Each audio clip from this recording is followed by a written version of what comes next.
Welcome back, my friends. Today we have a returning guest, Ashley Iverson, on The Evolved Man. You can get to know more about Ashley by listening to episode 73, where we talk more about her background and what yoga therapy is. You can also find Ashley in our roundtable discussion on brain health and traumatic brain injuries, where we had Ashley, Dr. Alina Fong, and Jen Salerno join us for an in depth conversation about injuries and brain health. Ashley continues to impress in this episode with just the great work that she's doing. It's truly an honor knowing people like Ashley because she does some amazing work, and she does work primarily with patients and specifically active duty military men. In this episode, we discuss the need for more awareness and conversation about mental health challenges, help remove the stigma, promote men getting the help that they need, how men can open up emotionally, and how working through the body first becomes a pathway for men to develop more emotional awareness and emotional intelligence.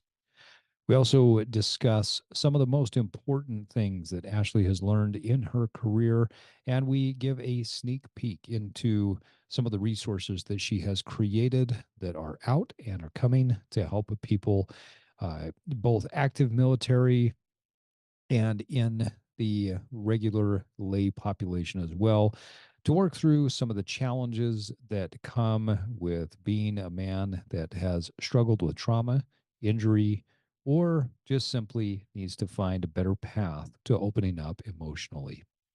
So, with that, I'm excited to reintroduce you to Ashley Iverson. And now, on to the show. Welcome to The Evolved Man, where we are at war with the mediocrity of modern man.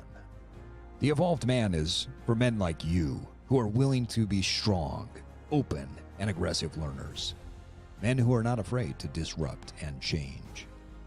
It's time we ditch the current conventional idea that we devolve with age, that the dad bod is our destiny, and that the glory days are behind us. Your best isn't behind you, and I'm here to provide you with practical tools, a few tips and tricks, and everyday wisdom to help you evolve into your highest form. Strong, lean, smart, educated, and emotionally intelligent. Now, let's go to war.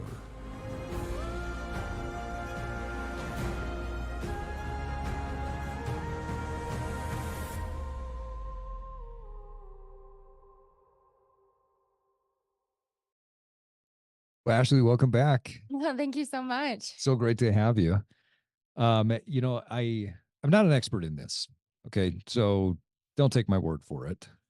But I've heard that there is such a thing as waterproof mascara. Is that right? There is. Have you considered buying some?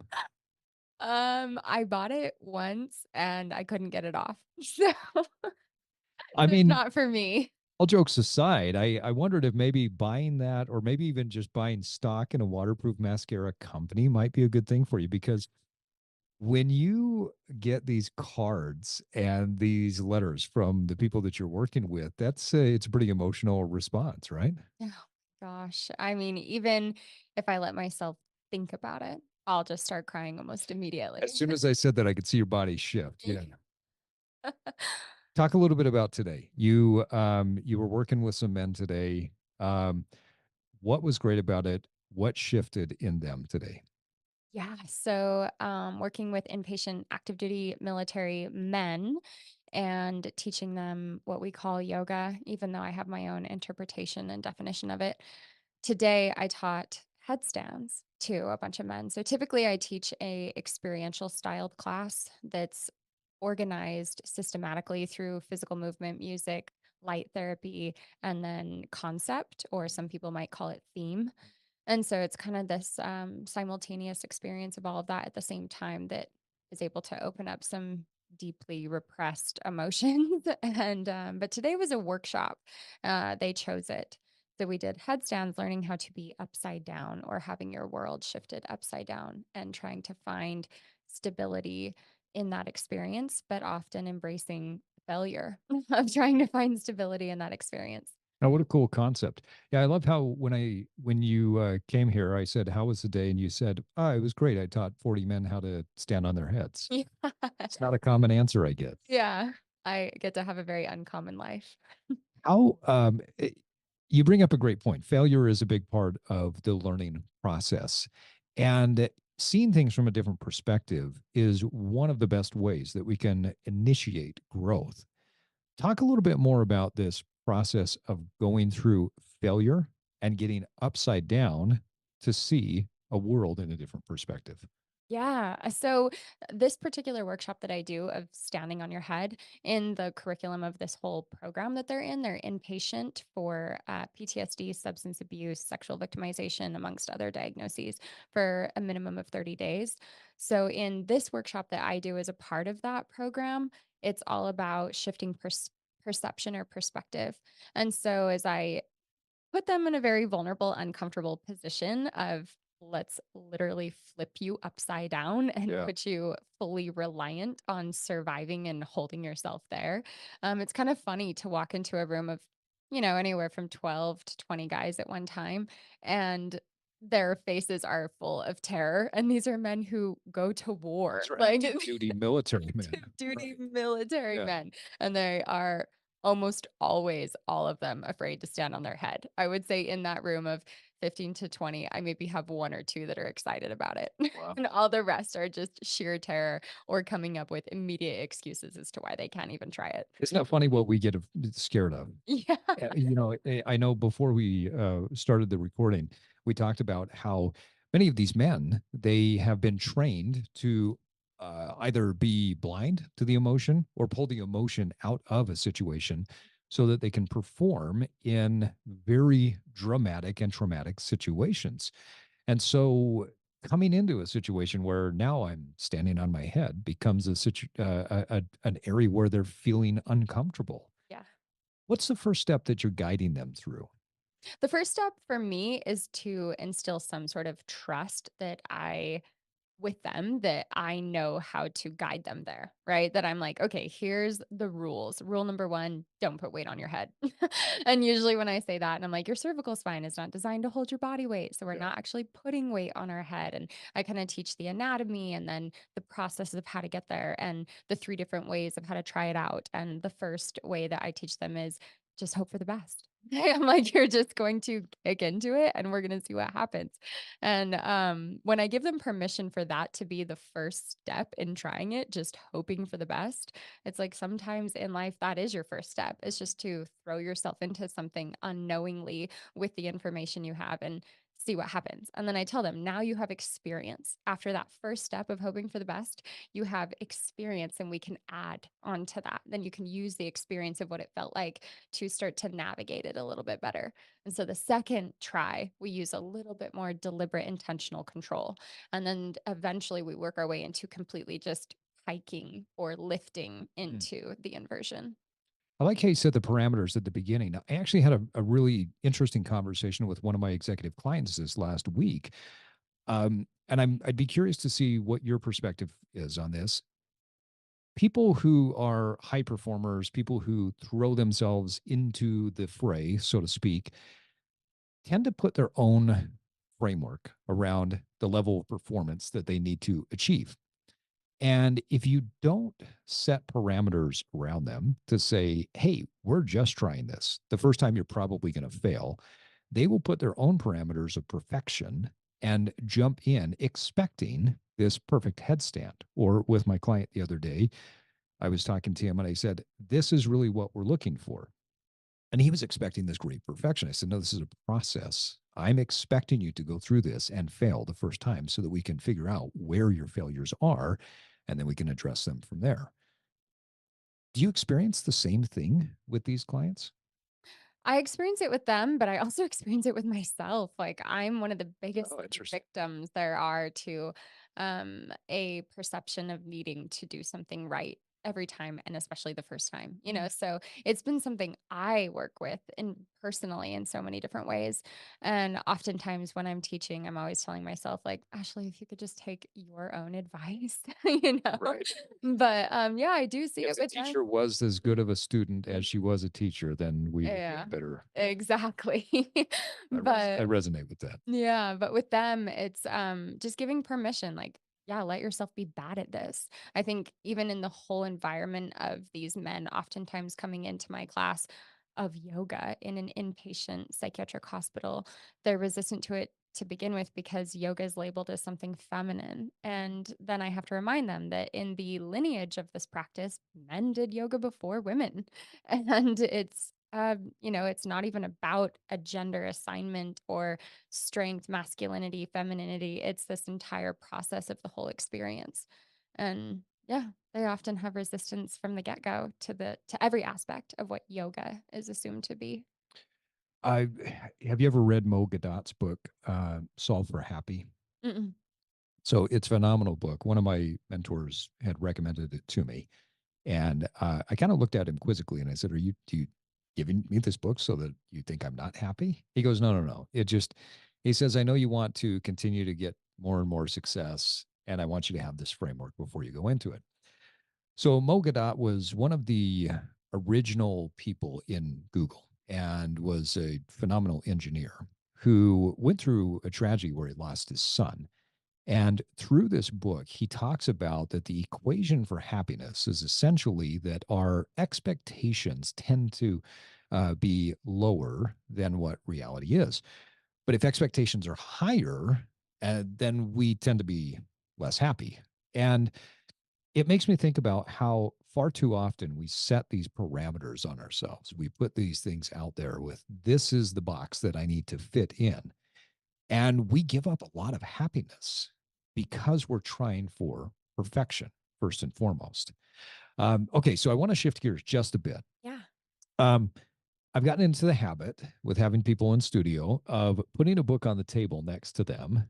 And it's a book generally that I think that the guest, when they come into the studio, it's something that reminds me of something about that guest. So my first question is, have you ever read that book? I have not, but I will say it already got my attention the second I sat down, I wanted to pick it up. Okay, so what was it about the book that caught your attention? First, that it's a illustrated book, that it's, what I guess you would classify as like a child's book. It Right, has right. pictures, Yeah. and, the author is an author that I'm familiar with, and What did you read by Shel Silverstein? Do you so recall? bad at remembering the names of the books, but I can picture the Do you covers. remember Where the Mhm. Sidewalk Ends? Yes, Yeah, yes, that yeah, was the one that I fell in love with. yeah. And partially because when you go to the back of the book and you look at who this Shel Silverstein guy was, he Mhm, like had this cool bald head and mhm. beard and everything. It was like, as a kid, I would thought that was like the most magical thing in the world. Yeah, yeah, and so and I mean, I'm just someone who has a really personal, intimate relationship with books in general. So, as soon as I sat down, I was just like, "Oh, I have to dive into this. I have to pick this up." Love that. Well, that's your book that I want you to take, but let me tell you why I picked that one. One of the reasons why I picked it is because of what you just said, that it's a children's book, but it is one of the most profound books I've ever read.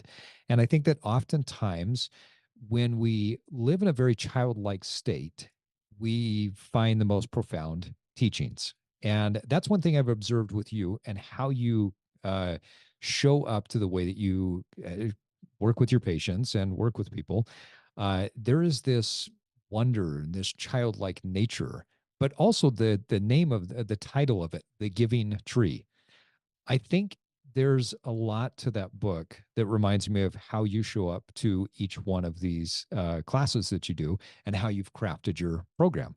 So we're going to have to do what is this, round two? I guess technically this is round three, right? Because you came on with Jen and Dr. Fong. So we're going to have to do round four where you come back and talk about this book after you've read it. Does that sound good? Yes, I love that. Thank you so much. And I love that perspective of that showing up with this childlike, you know, energetic state because today in the headstand class I always teach them the heads down first, and then we circle back to the yin versions, which are the more Mm, gentle inversions, like yeah. legs up the wall or waterfall pose. And as I was explaining to these men, the counterintuitive, like necessary reason for doing both different styles at different times of the day or different times in your practice, they all immediately went into legs up the wall. And one of the guys was like, I do this just naturally because it makes me feel like a kid. And I was like, well, you should do more things naturally that Right. you physically desire that make you feel like a kid. Yeah, we need to, right? Yeah. There was a certain point in life where we all got to the point where we grew up and we Mhm. stopped doing things that were playful. Intuitive and organic and Right. natural. Yeah. Right. So that's one of the things Thank I you. love about that book. But I also love it is a tearjerker. At least it chokes me up when I get to the end of it, and you'll understand why when you get to the end, because of the way that the tree continues to give and how the tree gives of itself in multiple ways all the way through the end of its life. So Ugh, I won't spoil it for you. don't make I'm me cry. excited to have you read it because I do think that there is an allegory here with the way that you show up to your coaching with your clients there. Um, Thank you. so I know you're an avid reader as well. What are some of the best books that you've read this last year? My gosh, I have to really think about that because I usually read about 5 books at one time. I'm really, really bad at sitting down and just reading one book start I, to I'm finish. I'm the same way. Yeah. Yeah, I've got several going at any one point in time. Yeah, and I'm a researcher at heart, and so, even 3 pages into any book, I will, go grab another book that has a area in it that I recall that is similar, and then I have 2 books, and I'm contrasting, comparing the information from both, and then that leads to a 3rd book, and pretty soon, Yeah. I'm sitting on the floor with 6 books and highlighters and sticky notes, and I'm crafting my own, description of the information I'm receiving. So that's more of how I read, but, I did read Believe It by Jamie Oh, Kern okay. Lima, and, um, it it was so wildly and unexpectedly inspiring that it was one of the only books that I did actually just finish, Interesting. start to finish. I've never heard of that one. Yeah, she's, very motivational and inspirational and just describes her journey of building her brand and her company of It Cosmetics, Oh, okay. and, as someone who's starting out, launching a a brand and a vision, I found so much inspiration and also mentorship and information and almost this calming sense within her words and the way that she says things and describes things. And I connected with so much of how she describes everything. So, It's a pretty cool thing when you find somebody who almost becomes like this avatar that you want to map several of your pieces of your business or your brand after, right? yeah. So I can definitely resonate with that. If you were forced to say, okay, here's my top five or my top 10 favorite books of all time, what would they be? My top 5. There's one called The Deeper Meaning of Yoga. That one to me really actually describes yoga and explains the lineage, the history, the deeper meaning, just as it's just as it describes in the title. I can't remember the author off the top of my head, but it's always on the top of my shelf as I refer back to it, and I often loan it to patients. Gosh, what else? The Courage to be Disliked.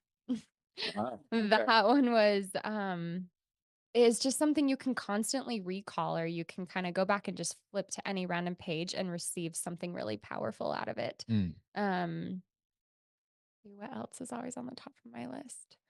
Um, Illusions by Richard Bach. okay. I'm not Yeah. familiar with that one either. One of my favorite quotes ever, actually a quote that I really try to live my entire life by, is a Richard Bach quote. I'll try to recall it as best as I can, but it's no matter how qualified or deserving one is, you will not have a better life until you can imagine it and allow yourself to have it. Oh, I like that. And when I really dove into that quote, which I reflect back on over and over and over, it was like those 4 defining traits that no matter how qualified or deserving, nothing is going to change until you can imagine it and allow it, right? So it's like those 4 words in the equation and how that really equals this outcome of change. It's a pretty powerful equation when you think about it. Have you ever read Maxwell Maltz's Psycho-Cybernetics? Not. So it's pretty, I want to say it came out in like the 1980s. So I'm not really sure how well it's aged in standard psychology. I've actually got one of my clients who is a psychotherapist that I've asked him to read it and then give me his feedback. But one of the premise of the book is essentially that if you can visualize what it is that you want, you will eventually be able to create that. And there's a lot in the book that really resonated because I have had multiple times in life where I will go back to a journal, a paper that I've scratched a bunch of goals on, and I completely forgot about them. And then I realized, oh, I've accomplished all of these things. And while I forgot that I wrote those things down, they never left my mind. The visualization was so clear that I eventually ended up, creating, getting whatever it was that I had written down. And so I believe that that visualization piece is so important for us because if we can clearly see it, then we can clearly create it. And there's so much richness, so much texture, so much nuance to the ability to be able to see further and to be able to see something that we want in life. Um, what other books? I think you I'm picked. like, I think I'm you picked I three. did I Give did me, pick give me 3. And two now more. you've inspired me to think of something else, so I have to touch on this note that Okay. came to my mind on that. So even just this morning, my journal topic this morning for myself was to write down all of the things that I've done in my life that I at one point never imagined was possible. Oh, that's a great. Right, and it was really special for me because I'm someone that doesn't actually give myself credit almost ever for accomplishing something, and, even something as simple as, like, how much I've traveled, right? Like, Mhm. if I reflect back to the younger me, I would have never expected to see all these areas of the world that I've gone to, some really remote, secret places in the world that I traveled to and spent great time there, And so it was just like even some of the more simple things that weren't necessarily making the largest difference in someone else's life or impact in the world. They were like personal experiences. It was profound to give myself credit for things like that. I think it's a great exercise. One of the things that I love having my clients do, and I do this from time to time as well, is partially what you just said. I've stolen a concept that I call the Janus principle. And Janus was the god of gates and doors. And when you think about what did Janus look like? Well, he was a two-faced god. One face, one head was looking in one direction, one was looking in another direction, always looking backwards to determine from the past what were the mistakes that were made so that they're not repeated in the future. And then always looking into the future to say, how do we guard or how do we create what it is that we want to create? And so I will, from time to time, have my clients do a Janus journaling where I have them look back and say, okay, what have you accomplished that you didn't think you were going to accomplish? But also, where were some of the mistakes that you don't want to repeat in the future? And then, if you were to not repeat those mistakes in the future, what would it look like? And I have them get very, very clear on that. And it creates this beautiful perspective that, in a way, time is not really linear, right? We can time travel back to the past and see what was and experience all these beautiful things again. And we can also feel, oh, wow, I really screwed up in that area. I don't want to do that again. So, how do I transform myself into the future, into something different? So, what a great journaling prompt. So, how did you ask that to yourself? What was the exact prompt? Did you just say, what are the things that I've accomplished that I didn't think I could do? No, actually, it was in a new book that I started, but Okay, so I can't remember the exact name of the title. It's like How to Heal or something. I mean, I'm just in the second chapter and I never remember titles and authors. I just dive into all these books. And it gave 48, I believe, 48 rules for life. okay. And it was one of the numbers. It had said something like, take time to give yourself credit for the things that you have done. And so, of course, I like already had a journal out and I just wrote that at the top. And I was like, that's what we're journaling about today. So that was where that Really came cool from. experience. Okay. Awesome. Okay, Yeah. so you got one more book. What's one more Um, book that I love 12 Rules for Life by Jordan Peterson too. Oh, I haven't read Yeah. that one yet. So good. You're not the first person to recommend that Yeah. to me, so I So need to pick good. that one up. But I'm also a junkie for nutrition books. So, Okay. like Genius Foods and How Not to Die. And there's even a book I have called 150 of the Healthiest Foods on Earth. Oh, And it okay. really dives into kind of the chemistry of food and Yeah. how it's so medicinal to the body. So, I love to read things like that too. I need to get your list on that because I've got two books that I'm diving into on nutrition science right now that I'm just fascinated by. And the recipe that I made last night came from one of those books, and it was unbelievable. The flavor was so beautiful. I'm a big believer that great food should taste great, and Mhm. it should give you the nutrients that make the cells of your body so that you have a beautiful body, beautiful life, and it's not the stuff that you're just sitting around eating bland, boring food so that you can lose the weight, Yeah. right? So I'm gonna have to I steal mean, your food list is there. art, in my opinion. I Food is Yeah, art. And agree. I love food, I'm like, how can I make a Michelin styled recipe that's also just as healthy as it needs to be, delicious? And yeah, Right. I'm the artist of that. And you are. We got to take a this is my squirrel brain jumping all over the place. But I recall at one point you used to post pictures of latte art that Oh, you would yeah. do. Yeah. And I would look at that and I'm like, how do you do that? Now, I've tried Yeah. a few times, and albeit I haven't tried a lot, Yeah. but I've tried a few times. I still can't get it. It's so complicated, honestly. There's a way that you can practice it with dish soap, actually. So you're just using like Oh, water okay. and frothed dish soap so you can practice the method, but I'll have to it's learn. very difficult. Yeah, I'll have to learn the dish soap method. YouTube for that. Okay. We're going to YouTube the dish soap message or method. Um, James Redfield wrote in the Celestine Prophecy that dreams come to us, or excuse me, dreams come to tell us something about our lives that we are missing. I would say that probably 99.9% of my dreams are about business, podcast, and how I can make things bigger, better, and how I can reach more people and help them. What are your current dreams and aspirations? Oh my gosh, I am obsessed that you just asked me this because this morning when I was driving to the hospital, I I was contemplating like what are my 3 themes for 2024? And I try to pick 3 solid words that I sort of hold myself accountable to for the year. And I was struggling to find the 3rd. I had 2, and I'm not going to share them because they're personal, but I'll tell you the 3rd one. It was dream. Okay. And it took me until whatever today is, January 18th, to define the 3rd term of dream. And because it's a word that just keeps coming up Mm. in my life. Yeah. Everyone's talking about what is the dream, or do you let yourself dream? And what are your dreams telling you? Dreams are everywhere. So I love this question. I have 2 dreams that I have repeatedly, and I've had them actually since I was a kid. The first one is that I'm jumping over a fence. Oh, I interesting. I dream Okay. this all the time, and I have since I was a kid, where I'm just running and constantly going over fence after fence after fence, Mm. and it's exhausting. And I actually asked a psychic once. I told her about it, and I was like, "Why do I keep having this dream?" And she was like, "It's to remind you of your perseverance, like how you will not give up. Yeah. No matter what obstacles put in front of you, you will climb up and over it. And then when you need to remember that about yourself, you'll dream it and it will come into your mind."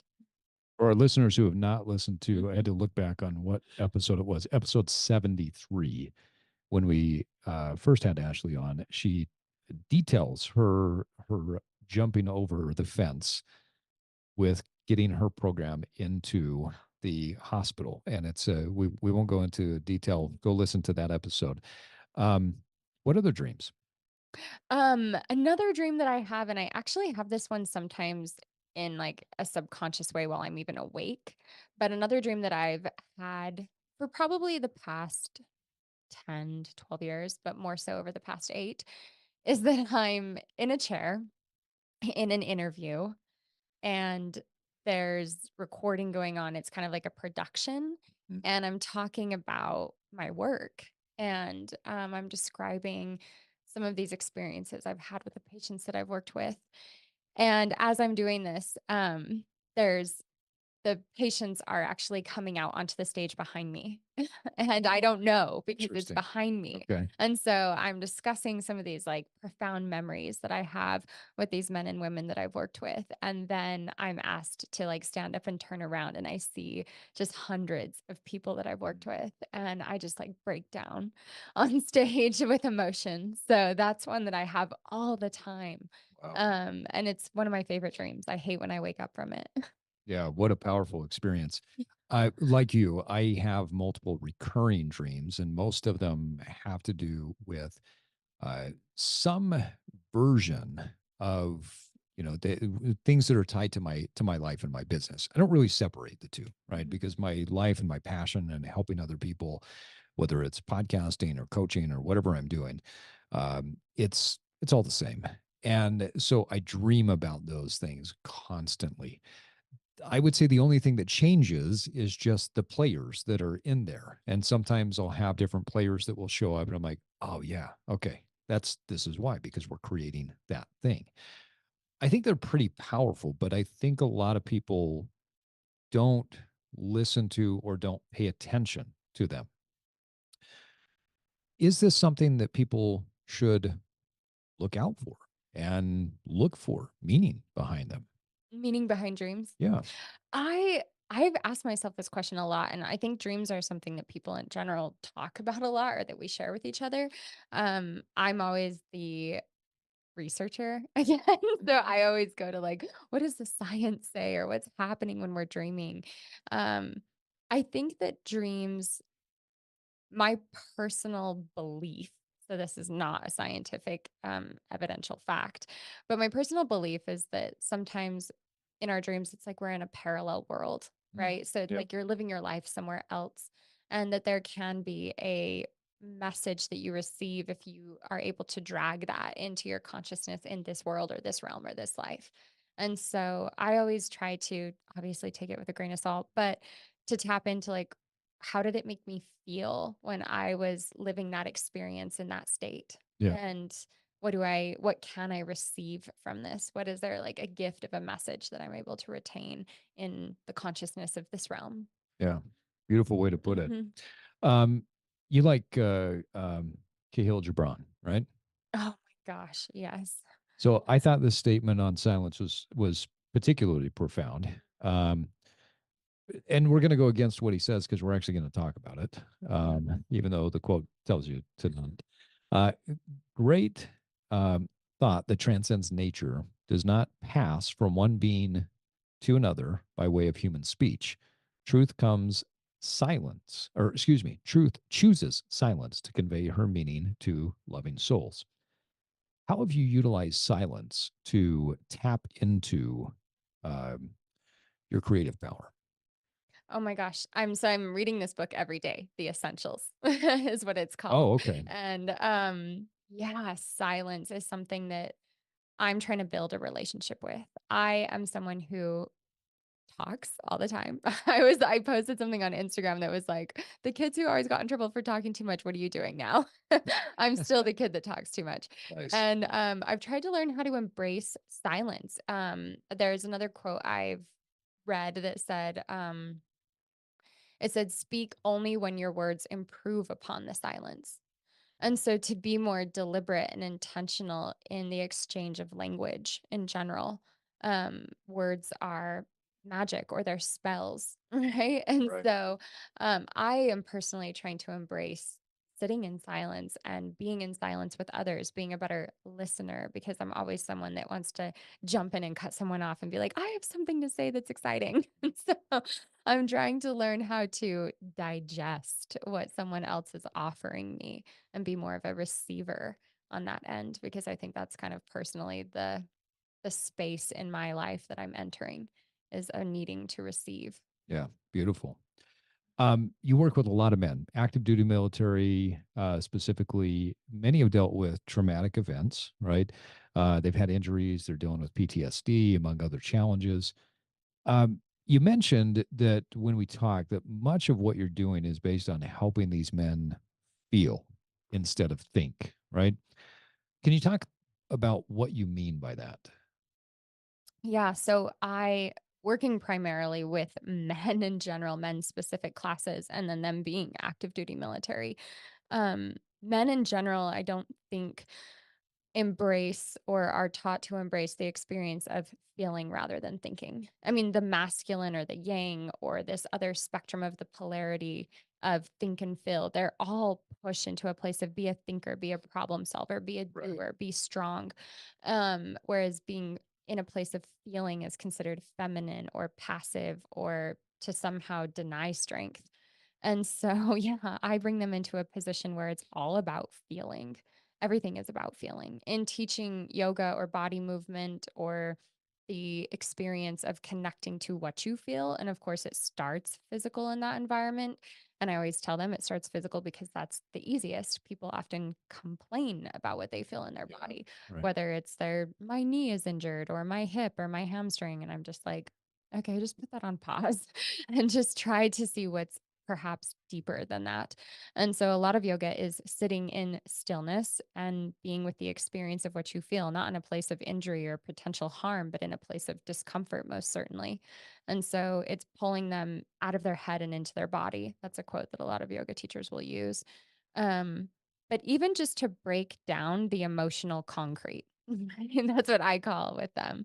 I'm like, you can think that being emotional concrete gives you a structure of support, but if anything, it's more of just a block to what's trying to get in. Talk more about that. That's not a phrase that I've heard, but I really like it. Yeah. Emotional concrete. Emotional concrete. Yeah. I mean, think about concrete. How hard is it? You have to chip and chip and chip and chip to make a dent if you can. Right. And a lot of the men that I work with, I mean, they go through these boot camp and they're in active duty military for decades. Some of them are, older and they've been in the military for a really long time. So they are so programmed not to feel or to disassociate or disconnect from what they feel, even in injury. Mhm. Like a lot of them will come Right. in and they do actually have physical injuries from their careers, and then they just push through it and they're injuring themselves more. And in yoga, there's a property called ahimsa, which is no harm, right? Okay. And so even teaching some of these smaller teachings to them of like, you don't need to do 50 push-ups.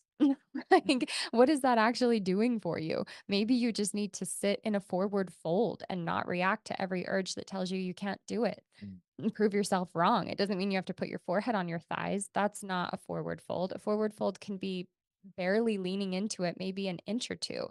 And if you're in discomfort, let's just sit in that discomfort until you can start to build more of a relationship with what's the deeper underlying experience. How often do we limit ourselves because we are placing a word or a phrase on the feeling that is essentially just a catch all word, right? Oh, I feel pain. Hmm. Do you? Yeah, I How know. often are we doing that? I mean, I can't describe how often someone might do something, but I can see it a lot in the classes that I teach that pain is one of the biggest safety or security blankets that people carry around. Mm. Pain is real. In the healthcare system, it's considered one of the senses, right? We have to take it seriously, and pain is real. But I think understanding and comprehending pain, because I often watch people not give enough credit to what their body is capable of.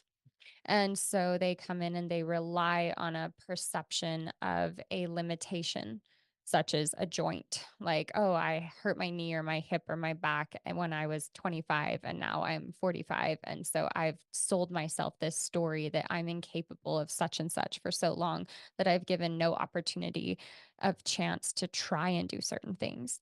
And so I always start with them at a place of like, okay, well, then just try this.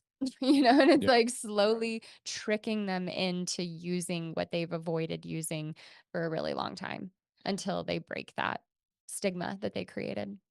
So there is a stigma that's created by the words, the phrases, but oftentimes the sensation needs to go deeper than what they are classifying it as, because it's not just pain. It might be tightness. It might be a limitation. It might just be something in their joints or in their body that is uh, presenting itself as pain because that's the only way they know how to communicate it out. Right. Yeah, yeah. And I actually will describe this sometimes when I'm teaching, even in a physical shape as simple as a seated forward fold. I'll have someone hold that posture for an extended period of time and tell them not to react to anything that comes up, right? Don't move a finger, don't move an eyelid, don't even move your tongue inside your mouth. Perfect stillness.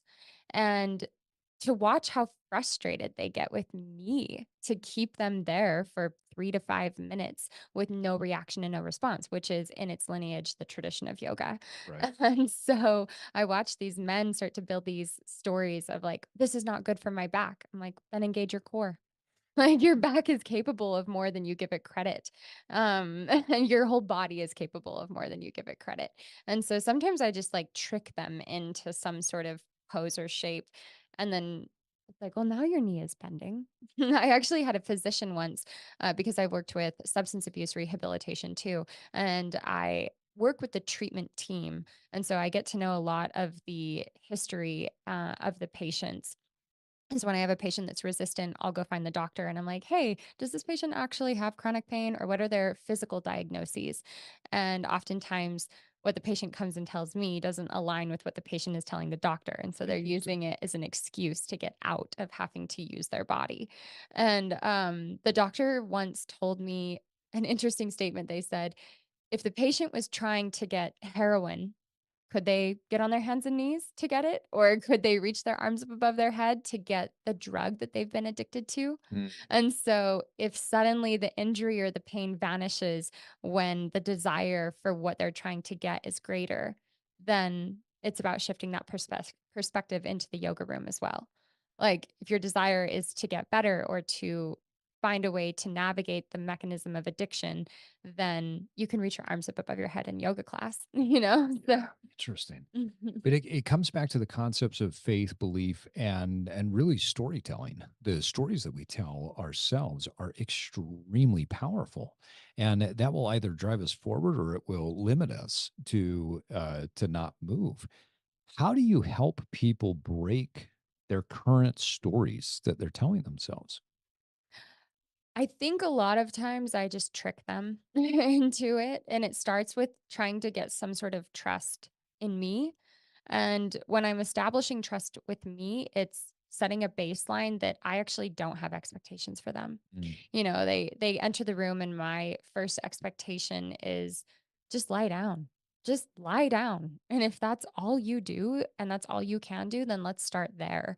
Or even just getting them to be in the room. Sometimes they'll come into the yoga room and just sit on the floor in the back corner. And of course, at that point, I try to ask them to at least sit or lie down on a yoga mat. But there are times in the rare instance that they even resist that. It's rare, but it happens. And so I just kind of meet them where they are. And I'm like, okay, just sit to the side and observe. And maybe tomorrow you'll feel more safe in this space. And so if I can just get them to lie down, then I can start to guide them into this mental, emotional concept of connecting to themselves. And then we just take baby steps. And then all of a sudden they're doing headstands like they were today. Like most of the men that did headstands today, a lot of them came in and on their first day, they just laid on the yoga mat. They completely refused any of it. And so every day they build a little bit more trust with me. And then that eventually translates into that they're actually trusting themselves. So there's steps along the way. There's a process that you go through. There's a system to this, and I know that as before started the recording, we were talking a little bit about the different levels that you teach people as part of your system, and how you'll ask a question and say, "Okay, where are you at?" And you give them is it 5 different levels. Is that right? Yeah, so I had to set up a way of creating quick and effective communication because I have a group of, like I've said, 15 to 20 people coming in the room at one time that some of them I've never even met before, and I don't know what they've been doing all day. When someone goes to use their body in life by their choice, which would be like going to the gym or going to some sort of fitness class, Mm. Yeah. they're looking at some kind of description and they're picking to commit to something that they feel safe with, right? If Yeah. I'm going to a yoga class at a studio, I'm like, I'll do power yoga because I feel comfortable doing that with my body. But when I have 15 to 20 people coming into a room at a designated time frame in the day and they're all at different levels of fitness and health and they're also not choosing to do yoga at this time. So I had to come up with a system of tell me how much you can give me. And then we'll find kind of the medium range and go from there. Mm. So 1 through 5 is the way of communicating that. A 1 says, "I'm on empty," and a 5 says, "I'm full." And then obviously 2, 3, and 4 are in the middle of that. So that was the And this system. is their energy, their willingness to participate. How do you, what's in that bucket? It's kind of all of it. It's like how much energy you have, how much physical engagement are you willing to put in? It's kind of just like a self-assessment of how much can I show up right now?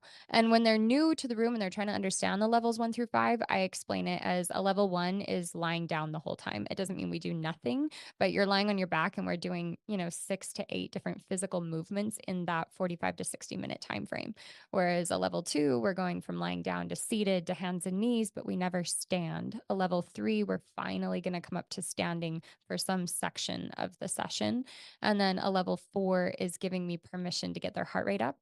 And then a level 5 is everything. So we're doing challenging things like standing series, plank, sit ups, push ups, everything. So that was kind of the Headstands, all the headstands. things. Yeah, Yeah. exactly. So I love this concept of before going into some sort of movement, having a self assessment. This is something that I find very, very difficult with the people that I work with because I'm typically dealing with an executive, a CEO, somebody who is just driven, and so they think that it's either all or it's nothing, and so it's either zero or it's a five, right? If we're using your scale, they're not even showing up in the room; they're just zero. They're zoned out.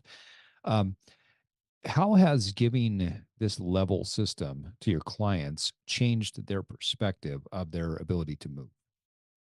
Yeah, it lets them have some element of control, which is, I think, a positive thing in a setting where they have almost no control.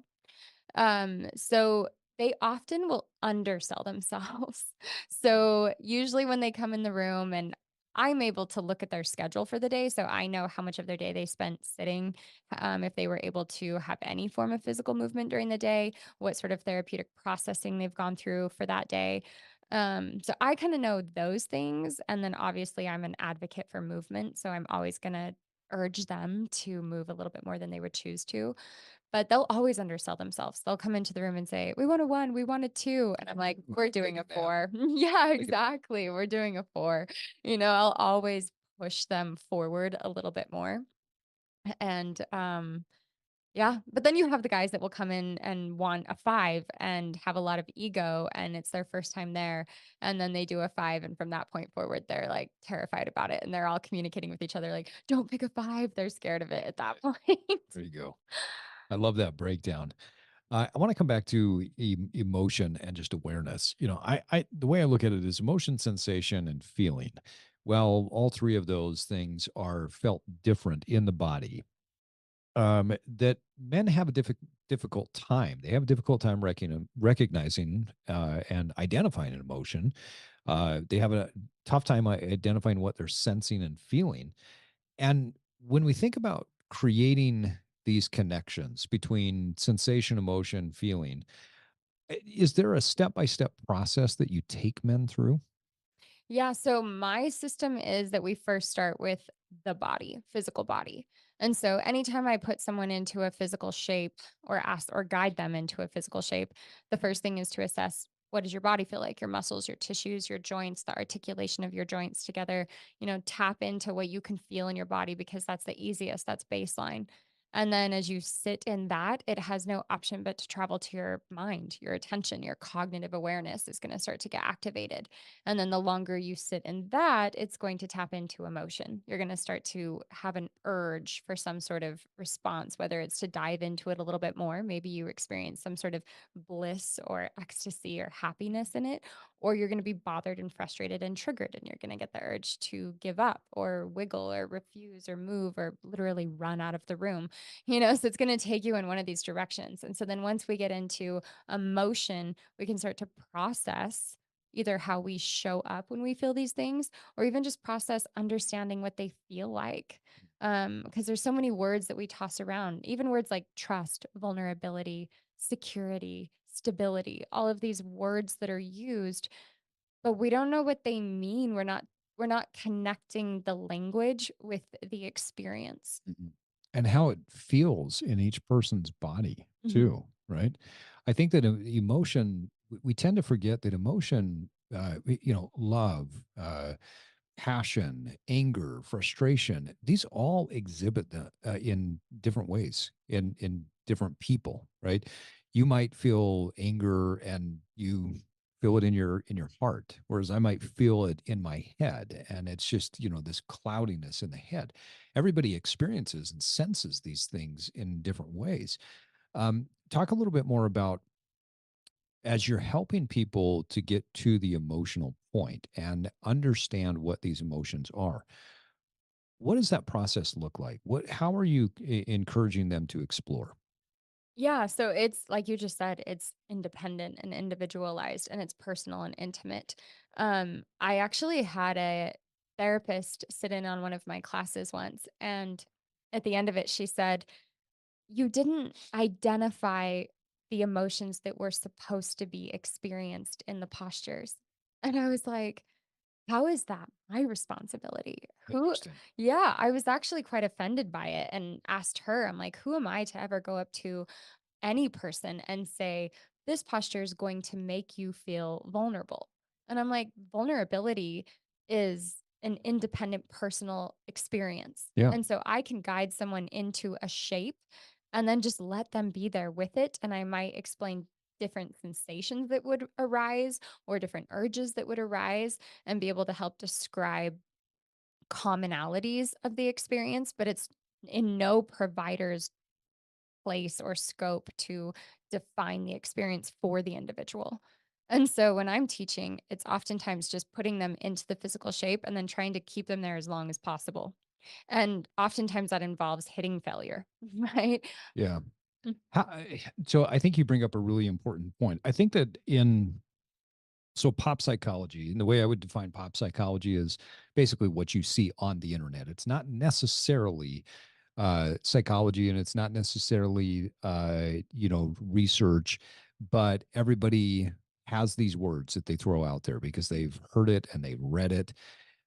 In pop psychology, we like to tell people what certain things are. We like to tell people what certain things feel like. We like to tell people that when this happens, you should feel like that. And I think that it has guided us along this path of emotionally unintelligent men and women, but I'm going to stay with men because men are being told what they should feel. Men are being told that if you don't feel this when this happens, then that's not normal. I don't even know what normal is, if I'm being honest. What's your take on that? Well, first of all, I don't even think there is anything that is normal. I think that normal is an individual assignment.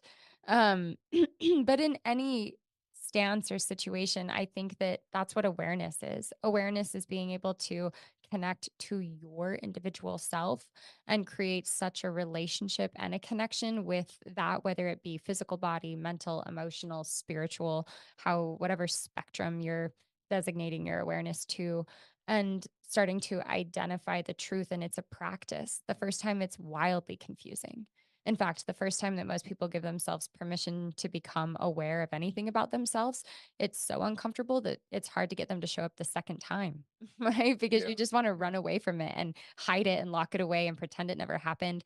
I think that these emotions that take vulnerability, like humility and embarrassment or unknowing, all of these emotions that we're capable of experiencing, we tend to avoid the ones that we are unfamiliar with. And so awareness is the first step to that process, is becoming familiar with the things that we avoid.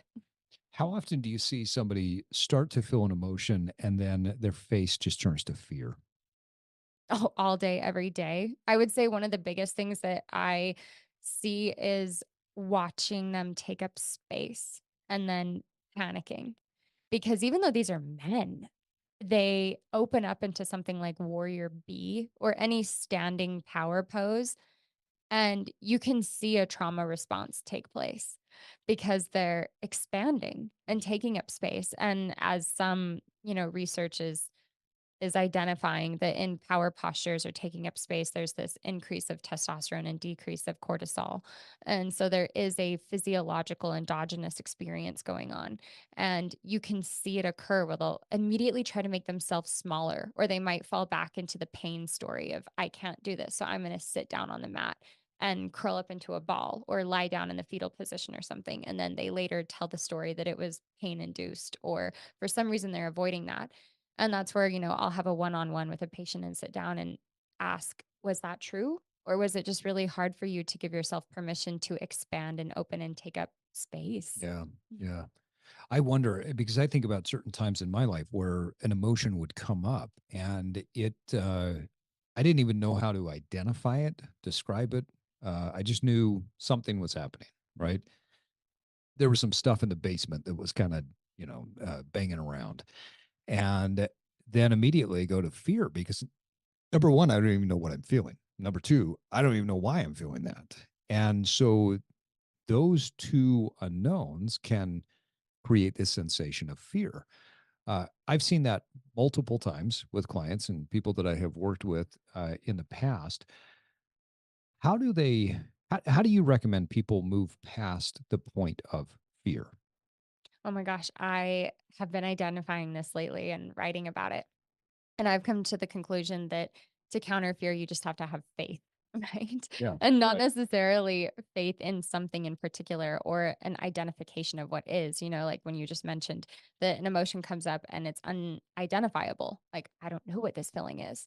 That's okay. Not Yeah. everything needs an assignment. Sometimes it's just being with what is. And then later at a different point, it reveals itself with a name, right? So a lot of times, too, I'll tell the patients that your emotions are basically like a laboratory within you, and you have all these different vials filled with all these different things. And so you have love and you have joy and you have fear and you have, vulnerability, whatever it is. You have all the different labels of everything you're possible of feeling.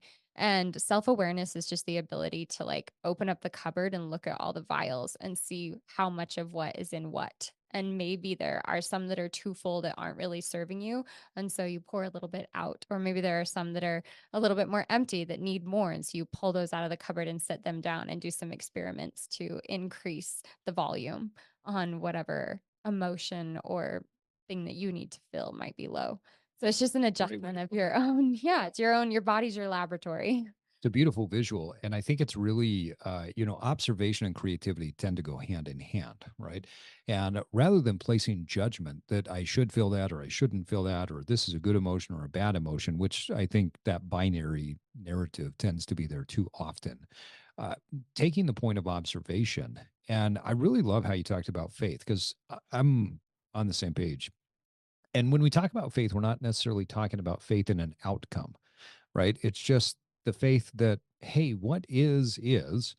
And at a certain point, I am intelligent enough. I am spiritually aware enough. I am emotionally intelligent enough that that answer, if there needs to be an answer, will come. If it doesn't need to be an answer, that's okay too, right? Um, my son, a few days ago or some time ago, had some friends around, and I just said, guys, let me just teach you a basic concept of life that you probably are not hearing today because on social media, you can just rant, you can tell people whatever you think, and you think that everybody wants to hear it. It's okay not to have an opinion about things. And honestly, your opinion matters less than what actually is. And they just sat back and looked at me like, wow, that's pretty profound. But it's true that we don't always have to identify. We don't always have to clarify. We don't always have to classify the things that are going on inside of it.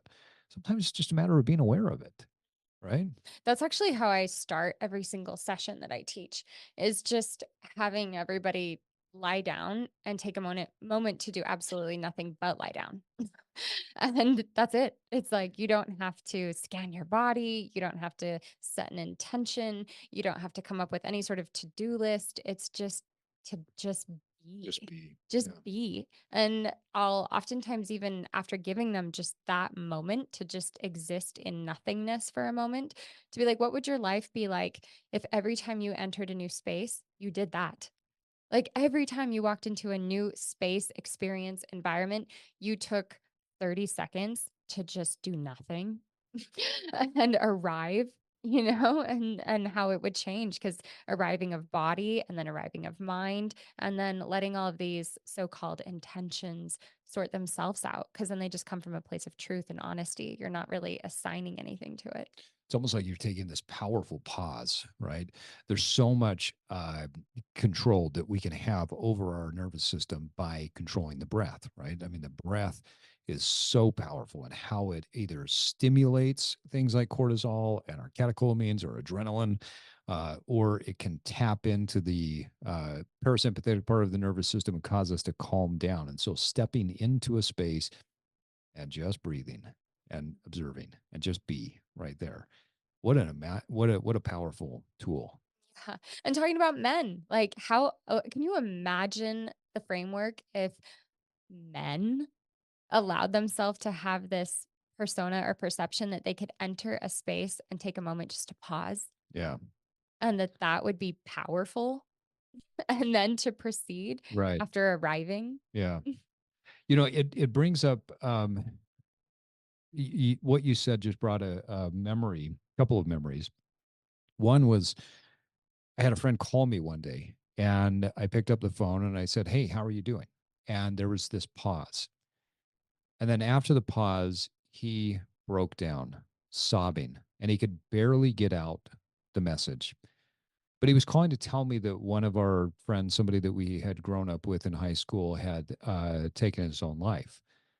And we just had this moment on the phone where he sobbed and we shared in sadness of it. And we were stunned, we were shocked, we were in awe that that could actually happen to somebody that we knew.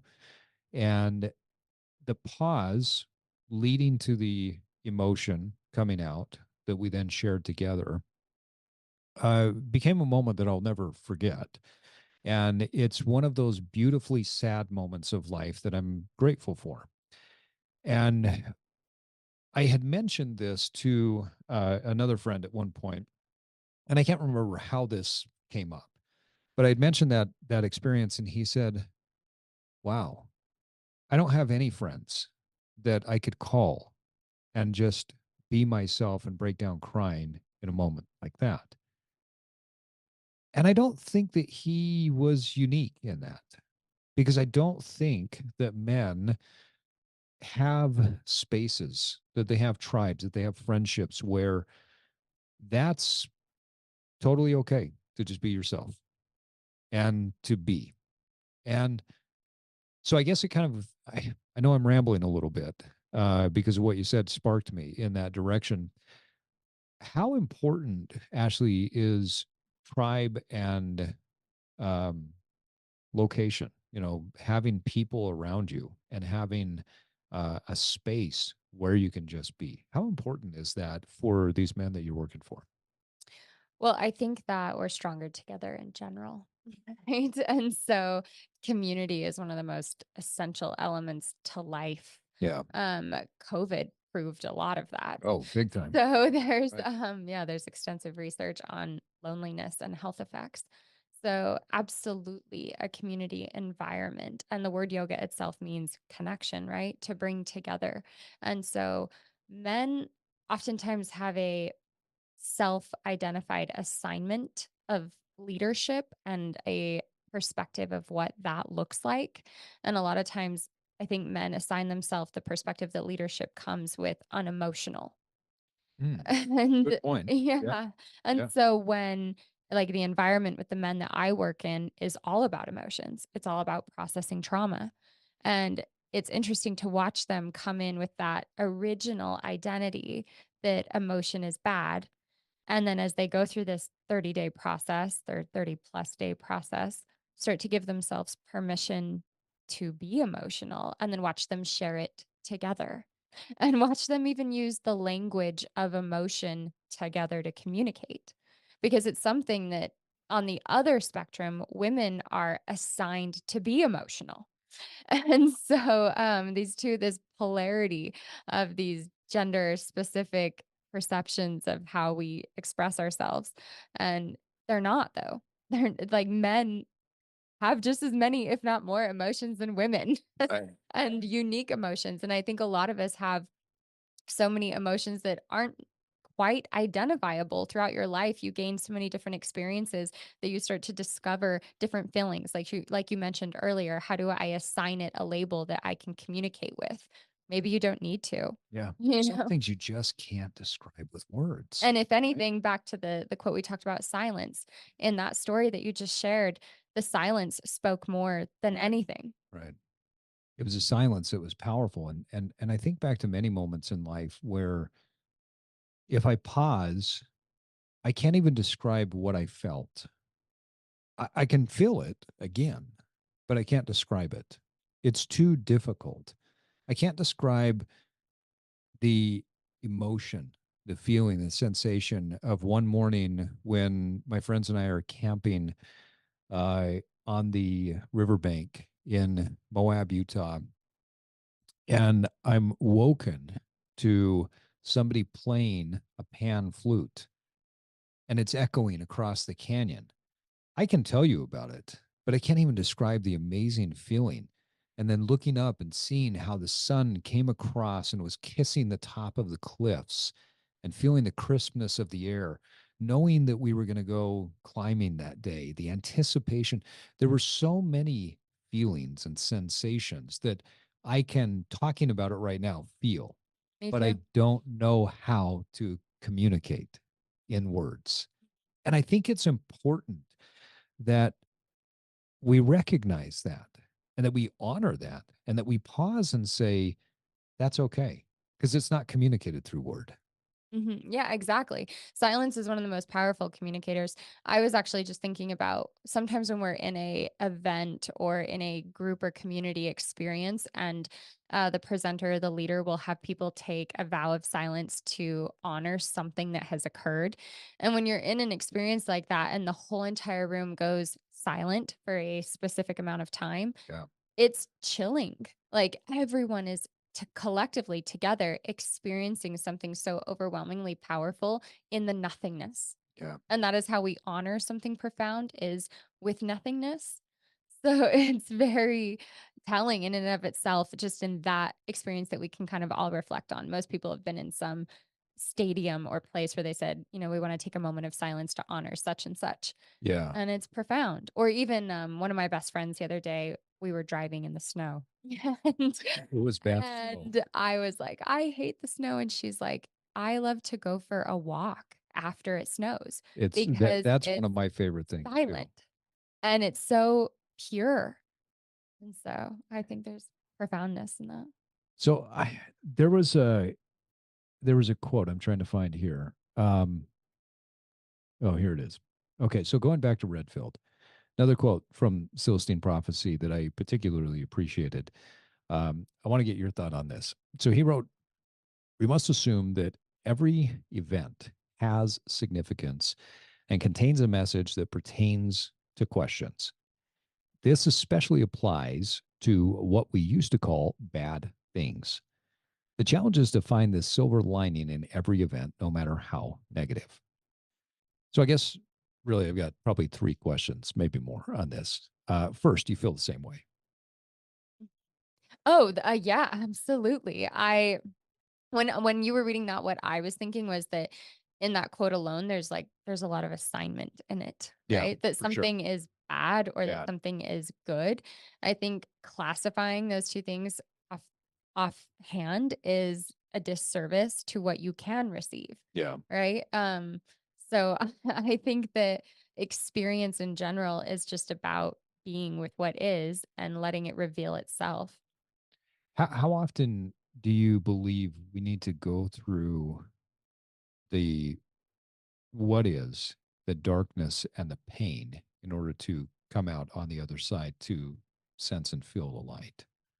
Yeah, I think that almost always. Like, even just today in my teaching, in my women's class, I was having them hold a posture that is extremely challenging and pushing them to a place where every person failed, right? And that was my goal, was to get them to fail. And they were extremely upset with me.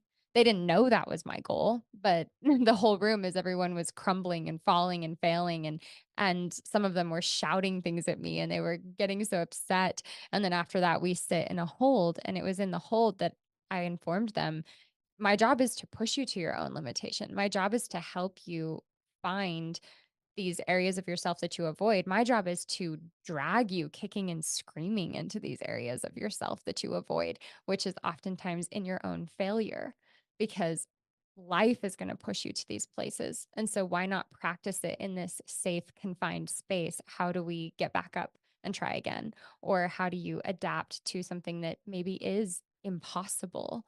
And then the digesting of the fact that something is impossible. Failure tends to be a great teacher for us. How do you look at failure and what we can learn from it?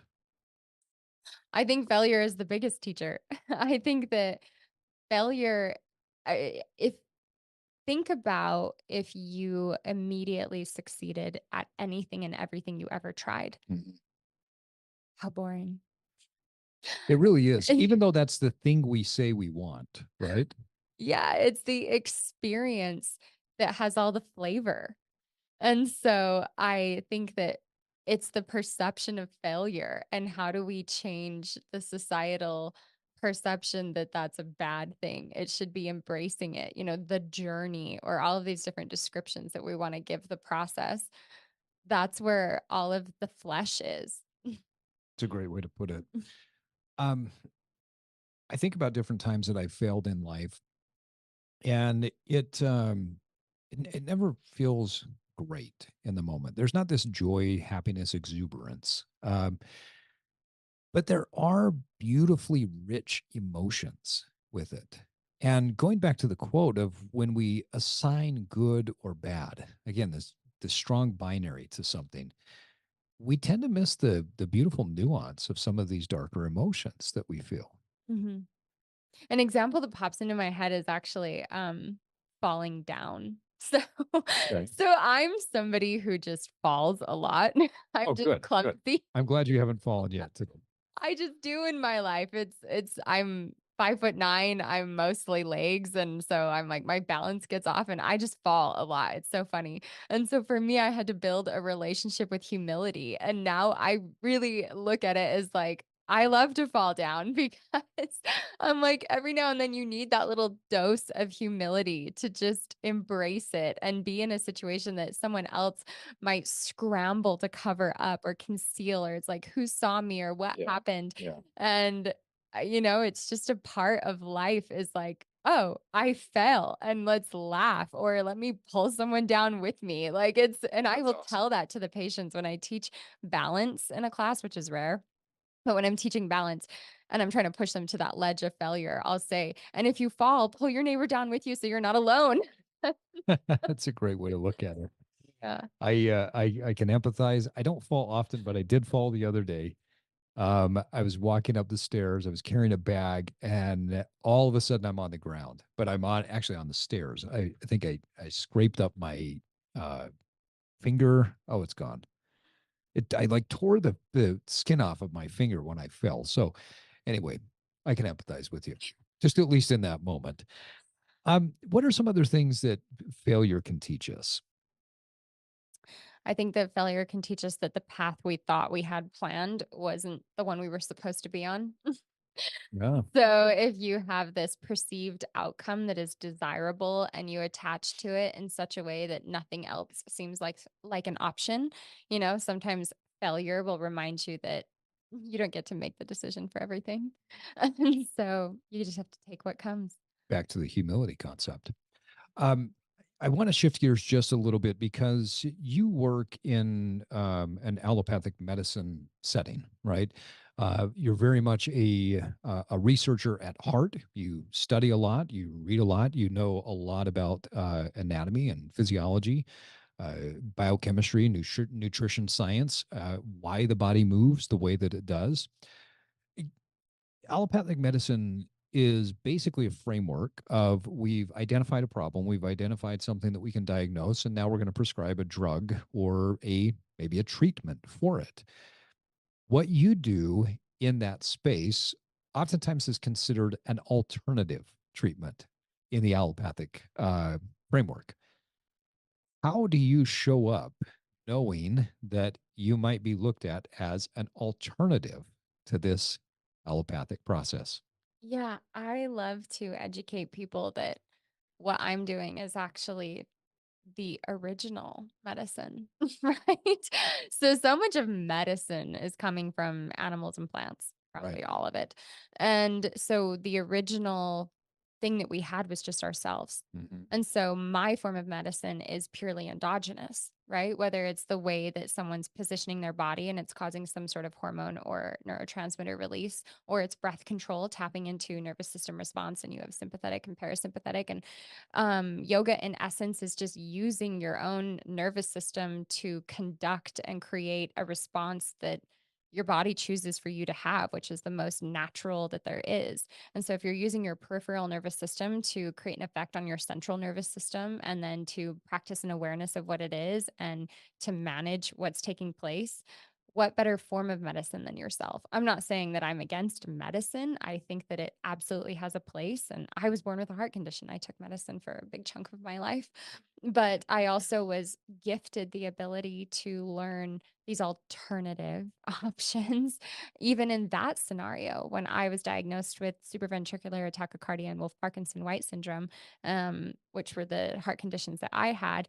Yes, I was prescribed a Telenol and I took that for a decade, but my doctor was cool enough to teach me that I could also stand on my head to reset my own heart rhythm. Oh, interesting. Yeah, Okay. and holding my breath would reset my heart, Mhm. and dunking my face in ice water would reset my heart, and that was actually the Wow. one that always worked for me, which you see people doing ice baths or Right. dunking their face in water.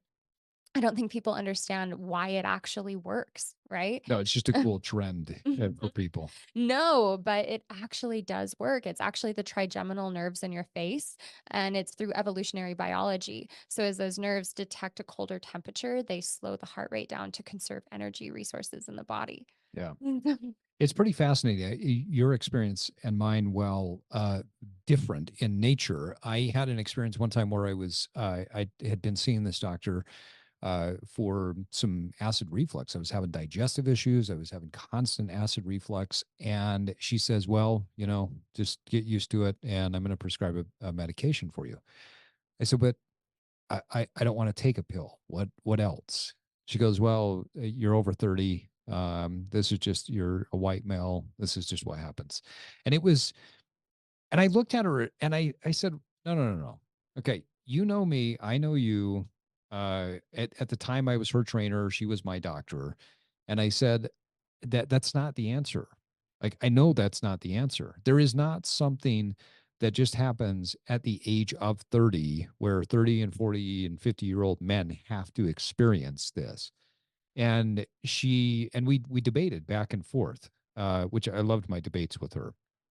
Um, and I just refuse to accept that my quote unquote problem came from my age, my being a white male over 30.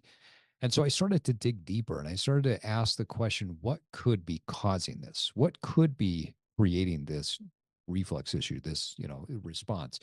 And through a lot of uh, study and a lot of experimentation, I figured out what was causing it and I removed those things from my life. And ever since then, I've never had that problem again.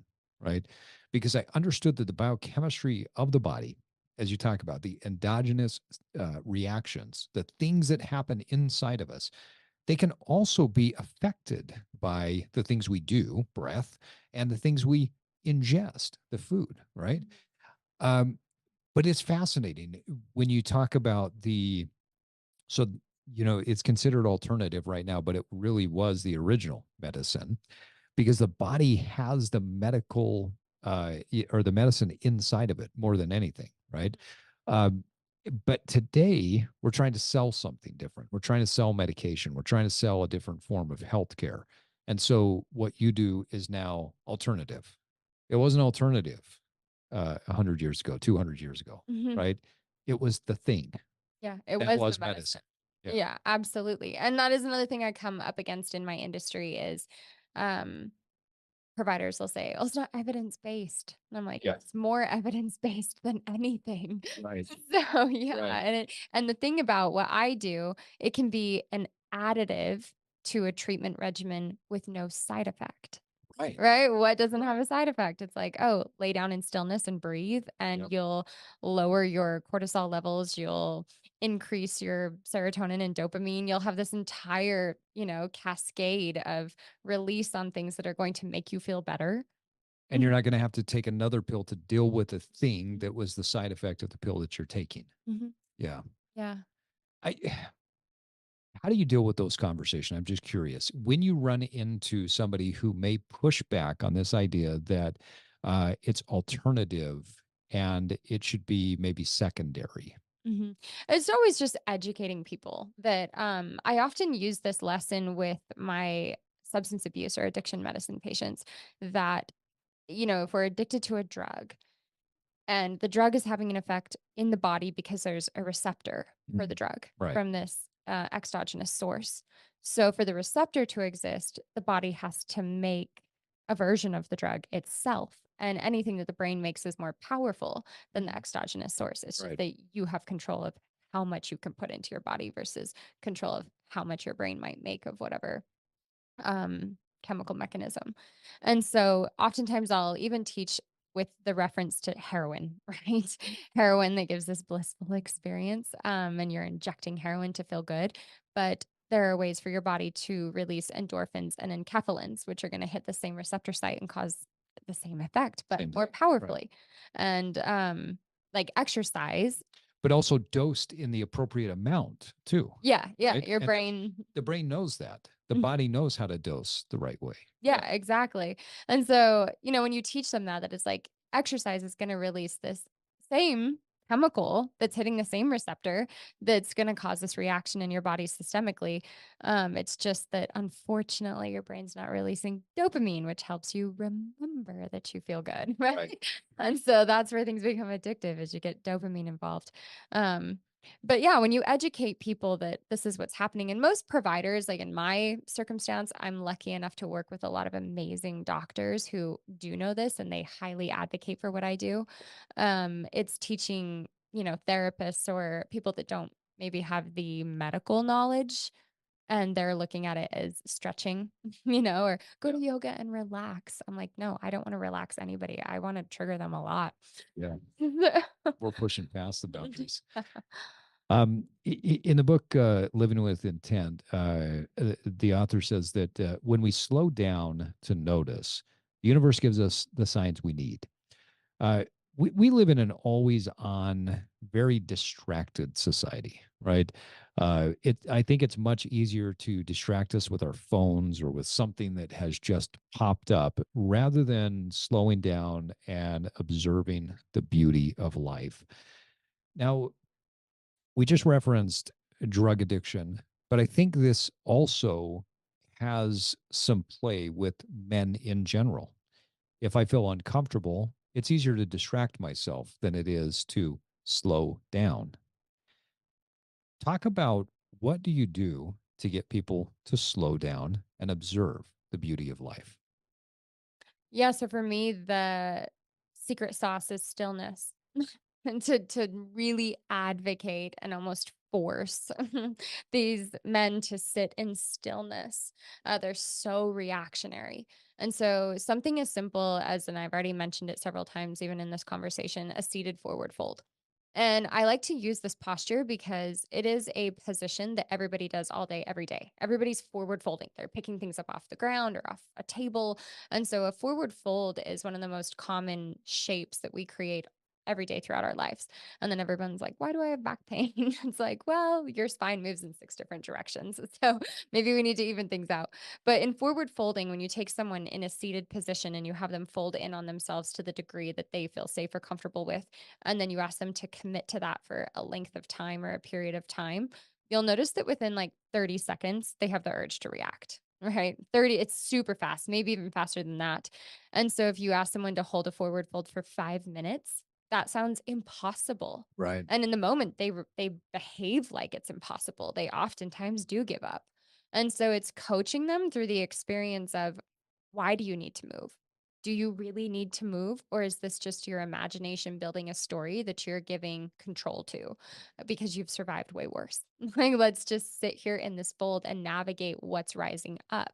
What is the story that you're building in your mind, and how can you redirect your own intelligence or your own consciousness to what actually navigates you through the commitment you made, which was to just sit in this simple forward fold that was comfortable originally or tolerable originally. And now that we're holding it for an extended period of time, it's not so much your body that needs you to move, it's your mind. So, what is it triggering or bringing up that's asking you to disassociate or disconnect or to give up on yourself? You often will push people to a point where there's a pretty strong reaction. In fact, that strong reaction is part of what you're looking for, right? And that also educates your program. Mhm. Talk a little bit about your program, the naming of the program. Yes. Okay. So, my program is called F Yoga, which is function of yoga. So, I'm going to tell a little bit of a story to get to where and how and why this came to be. So, you might have to bleep some of this out when you We don't believe. publish it. Yeah, it's we always post the episodes as the not safe for work episodes. So Nice, yeah, we're nice. fine. So, function of yoga or F yoga came from actually a shirt that I had made. My mom asked me what I wanted for Christmas, and I told her I wanted a shirt that said fuck yoga across the front of it. Nice. And so she made me this shirt, and it was really big and bold. What a great mom. Oh, I have the best mom. And it was really big and bold, and in my mind, when I described it to her, I envisioned the lettering small print, so it wasn't Okay. so in your face, but she made it so big. And so I've worn this shirt. I love the shirt. I've worn the shirt to airports. I've worn the shirt to Costco. I've worn the shirt running errands. I'm sure that went over well in Utah in Costco. Exactly. In You Utah, Salt probably Lake had a lot City. of Stanley moms It's upset at you. Exactly. It's 50-50. I either have people that are like, "I love your shirt," or I have people severely offended.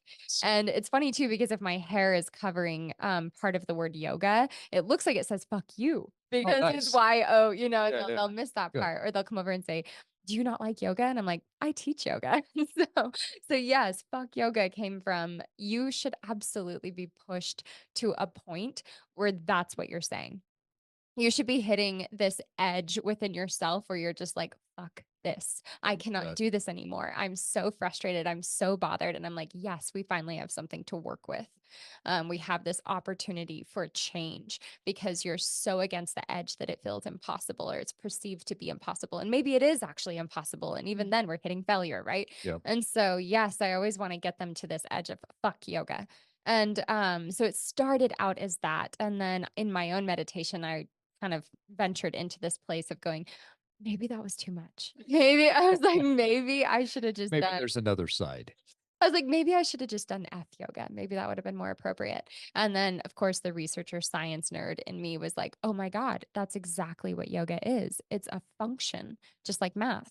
So you come in as you are and you go through this experience that is the function and you leave yourself, but changed in some way by the function. So it is a system, just like math and science and all of these things that we instill trust in.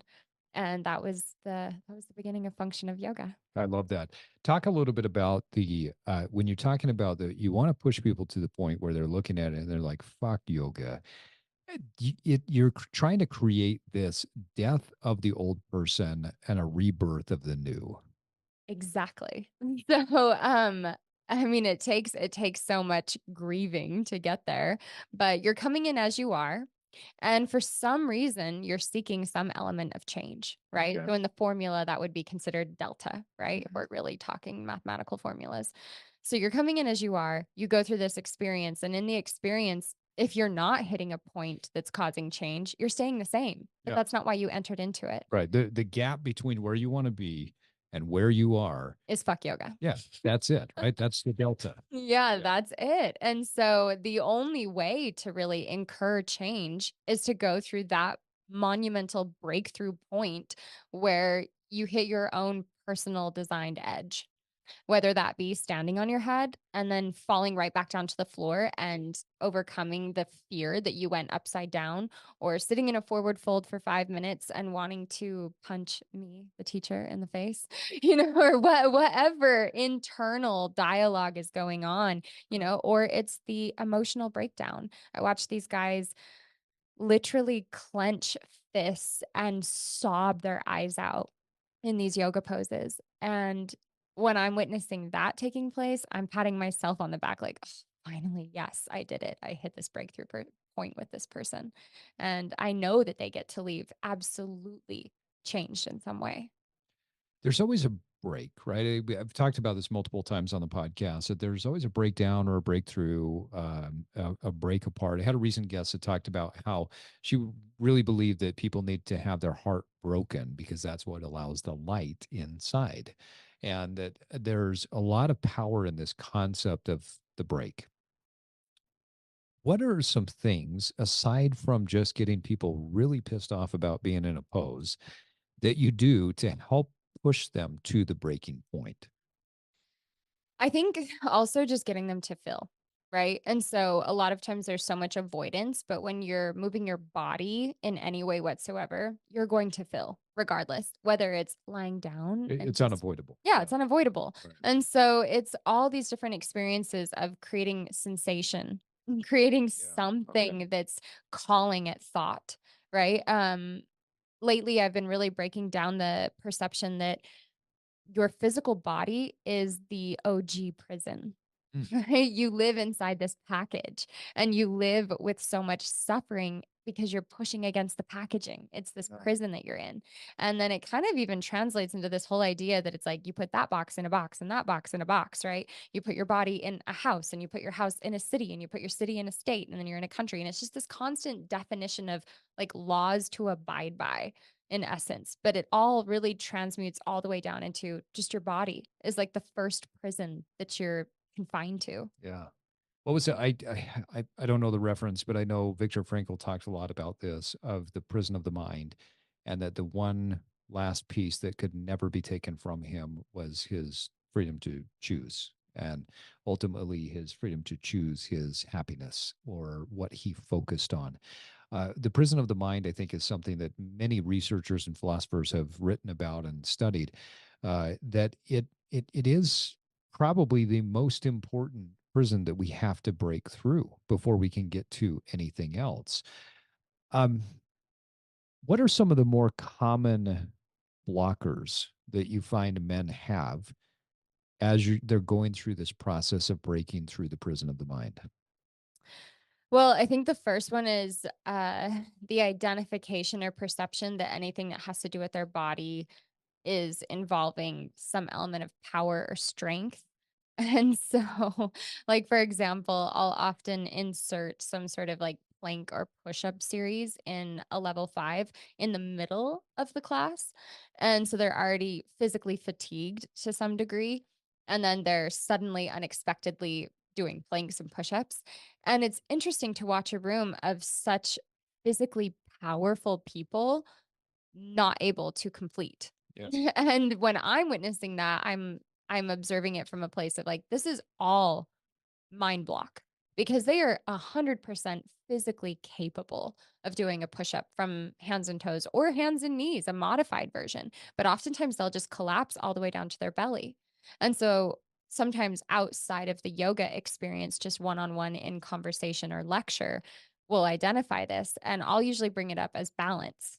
I'm like, you've entered a place where you were actually requiring balance more than strength because it was what are you over engaging that's causing such a cognitive distress that you believed you were physically incapable of doing something that you actually do often and more so than I was asking you to. Yeah, and I know you and I could probably geek out on this for a long time just Yeah. because of how much we love the science behind it. But it's fascinating that people can convince themselves that they are incapable of doing certain things, and because the brain is the head of the central nervous system, which communicates out to the peripheral nervous system, which tells the muscles to fire, which tells the joints to move. if you convince yourself you can't do something, you will literally shut down that process and you will not be able to move. Whereas if you said, well, what if I could? What if I just tried? What would that look like? It's such a powerful shift.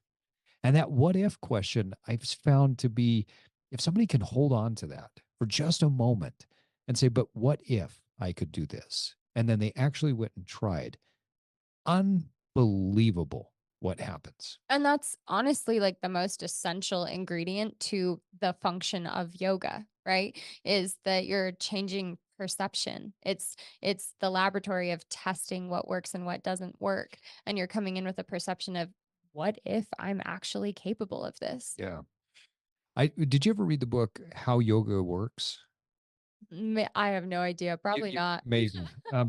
So I had an instructor that worked for me when we lived in Cincinnati that he gave me the book, and it was a really fascinating book. I actually think you'd love it if you haven't read it.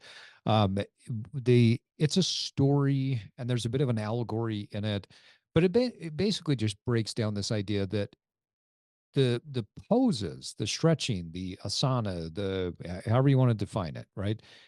That's like taking a pipe, and on the inside of the pipe, you've got all of this gunk that's built up. And it's like banging on the pipe to loosen the stuff. But the way that it really works is through the mind. It's through the focus, it's through the intention, it's through the belief, it's through the mindset shift. And that's what takes the pipe cleaner and shoves the pipe cleaner into the pipe and cleans all the pipes out so that the vessel that is our body that's housing this powerful spirit inside of us can then be clean. And so it's not just about, hey, we're moving, but it's about, hey, we're moving. Oh, okay, we found this weird blockage on the inside. Yeah, you could continue to bang on the pipe, but what if you just went internal?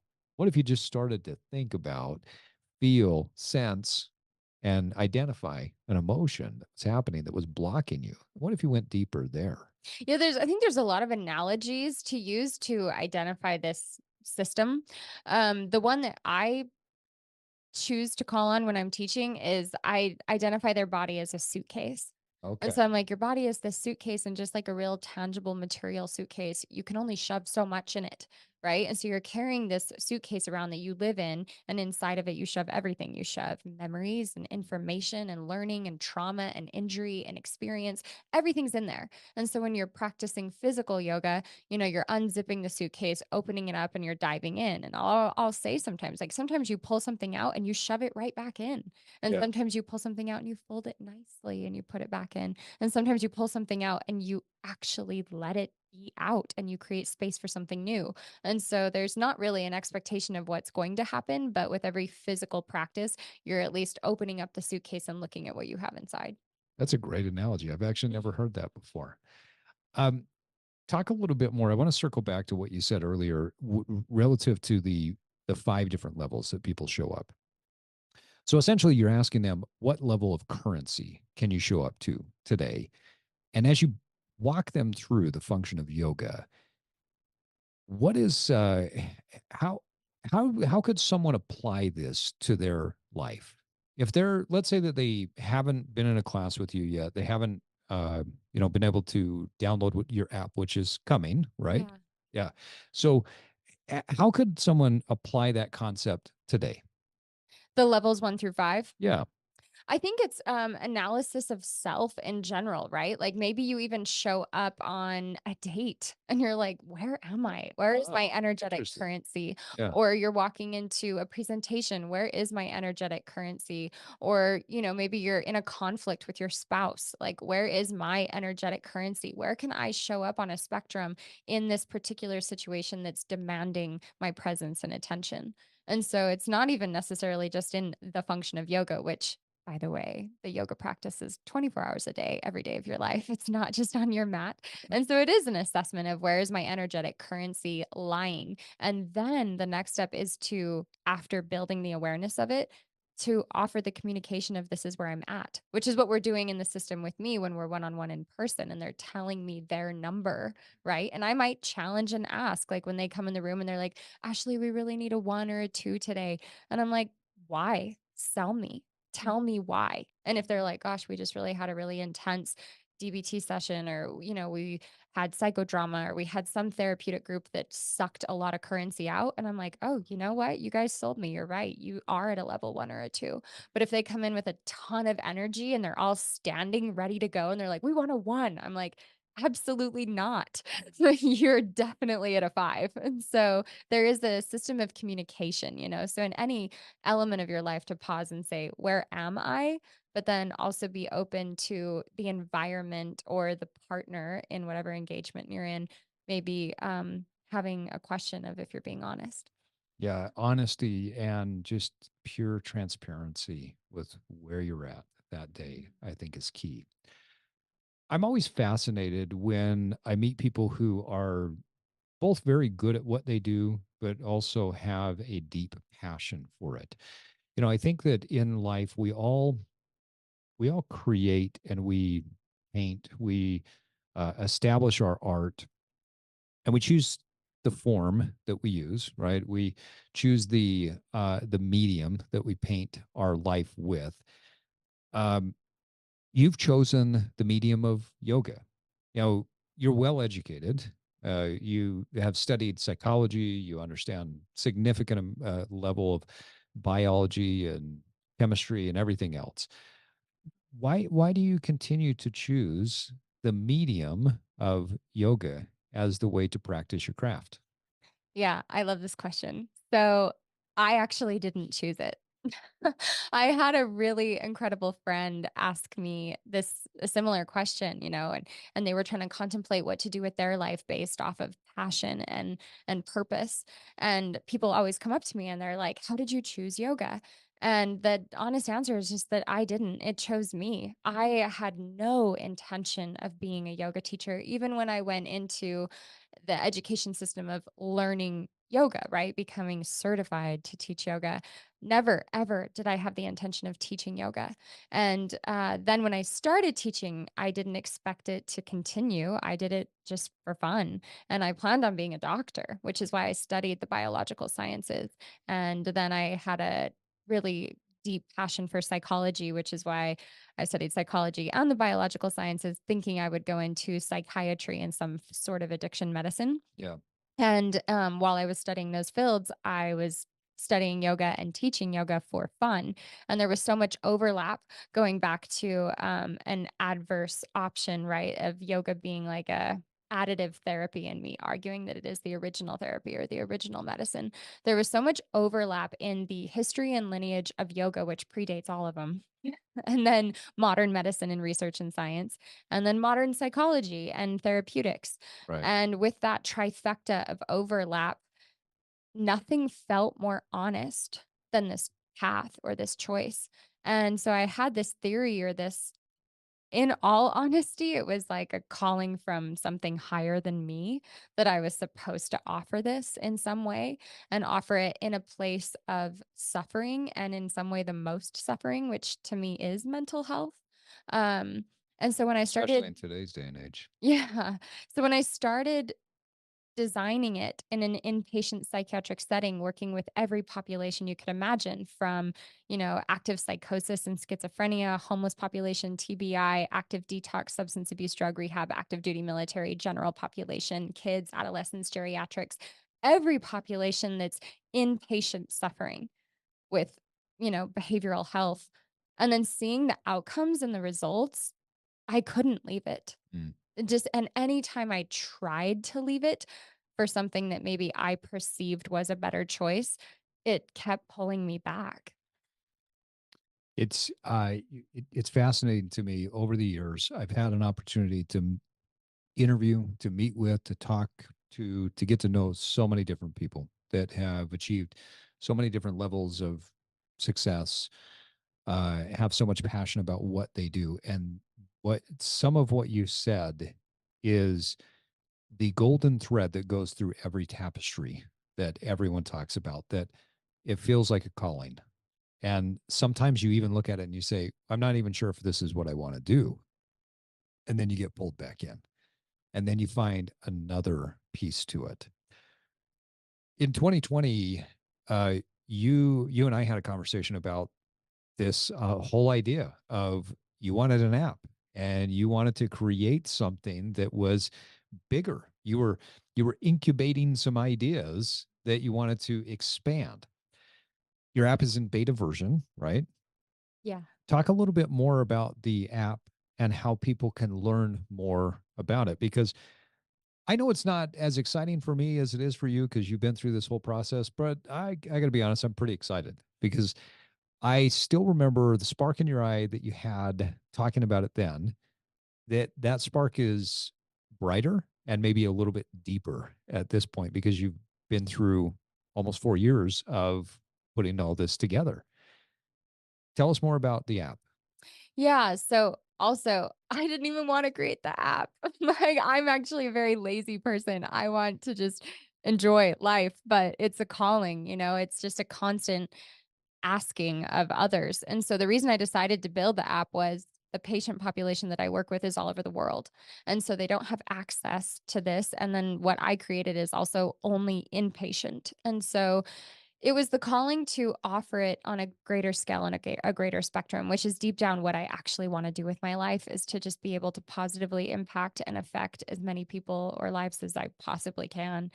And the development of the app was to take the curriculum and offer it as a continuing care perspective for the patients, but also just anyone in the public who might be needing something. And I view it as if this can work in such a critical setting, then it can absolutely work in a less critical or more average setting, which is just any life whatsoever. So the app is F Yoga and it's available, but it is in beta. So it's not completely developed, but it's accessible. So it can be downloaded as of now off of any app store. And you can see the framework. It has the levels 1 through 5. There's a category for training and research and just information. Because I'm such a big proponent of that, of giving people access to resources so that they can define and choose what they want to believe.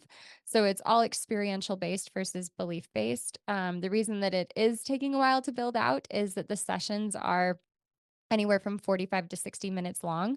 And I'm a perfectionist. And so I want everything to be perfect with it, with the music, the lighting, the timing, the content, all of it. And so it's curating hundreds of hours of those sessions to be available for the continuing care perspective for past patients and anyone that wants to have this in their life.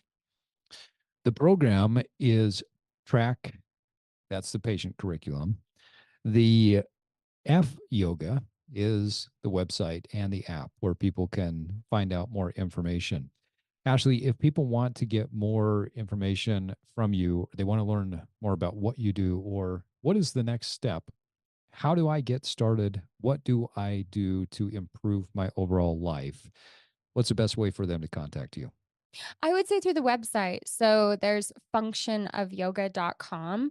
And when you go to the site, there's information on there. There's also the option to click to experience a free class. And when you click that link, it will open up for you to put in your name and your email.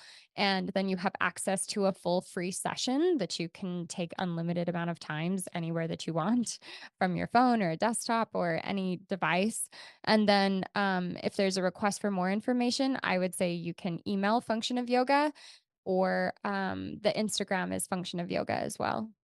Right. Any parting bits of advice for anyone out there that's listening to this that may have resonated with the message?